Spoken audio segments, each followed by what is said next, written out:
you. I yield. Senator Klobuchar.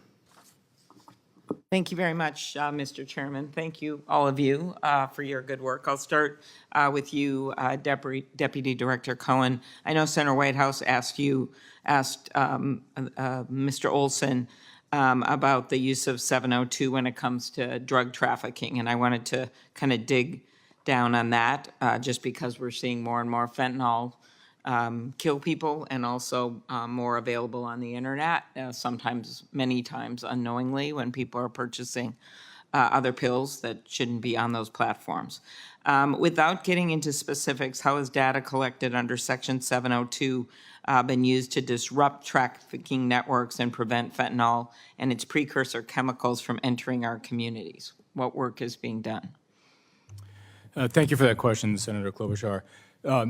So we use Section 702 collection on foreign persons overseas, query the database to identify individuals tied to organizations that are involved in drug trafficking and in fentanyl production in particular. It helps us illuminate where the precursor chemicals are coming from, often from China, how those chemicals get to overseas, oftentimes to Mexico, not invariably, but oftentimes to Mexico, as well as how some of the pill presses that are used to manufacture fentanyl are acquired, again, overseas and brought into Mexico for use, including by organizations such as the Sinaloa cartel.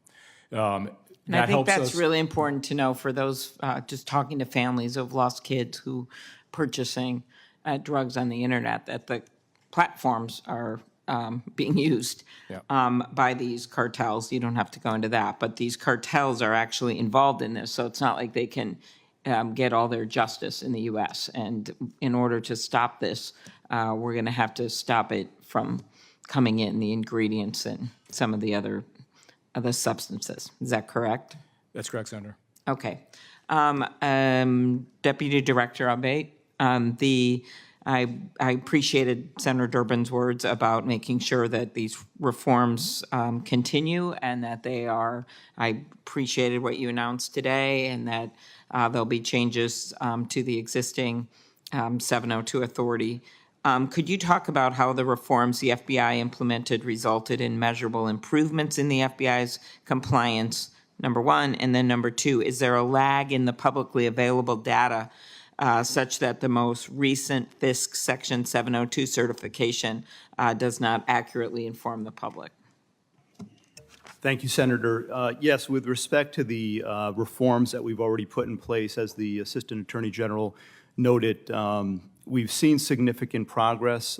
Just the one that Mr. Olson cited on having our personnel opt in year over year resulted in a 90-something% decrease in overall U.S. person queries. So we've seen significant progress there, along with the other reforms that we've implemented. On batch queries, which are anything more than one, we had put in place a requirement that for any batch queries over 100, it require attorney review from our Office of General Counsel. I've taken that even further now because I saw some recent examples, again, where I was disappointed in the compliance error. So we've actually cut that down now so that any batch query of any number is going to require attorney review from our Office of General Counsel going forward. We're also requiring written justifications for our personnel when they're endeavoring to make a U.S. person query.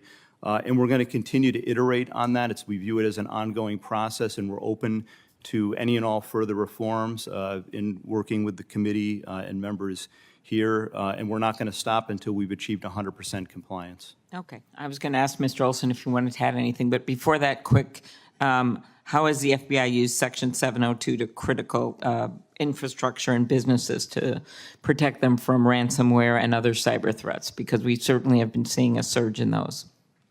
Yes, Senator. As we said, it's a vital tool. Some examples have already been provided. It's with regularity that we see that.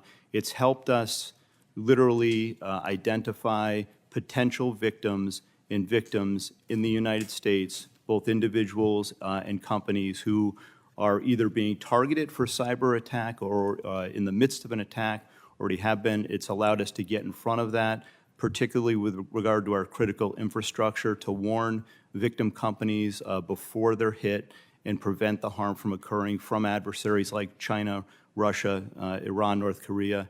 And it's been, without it, we would not have been able to achieve that goal and Okay, to because protect you've our had some country, major protect people. prosecutions. Could I just, with your, just ask Mr. Olson, it appeared he had something you wanted to add on the reform front? If I may, just two quick points, Senator. One, on your cyber question, one example is the notorious Colonial Pipeline attack, where 702 collection helped us both identify the hacker and it enabled us to recover most of the ransom money that had been paid.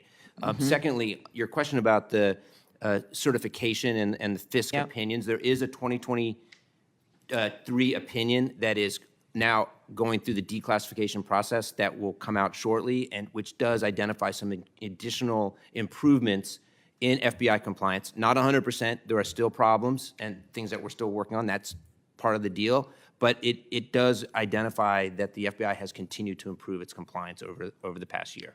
Okay, thank you very much. Senator Cornyn?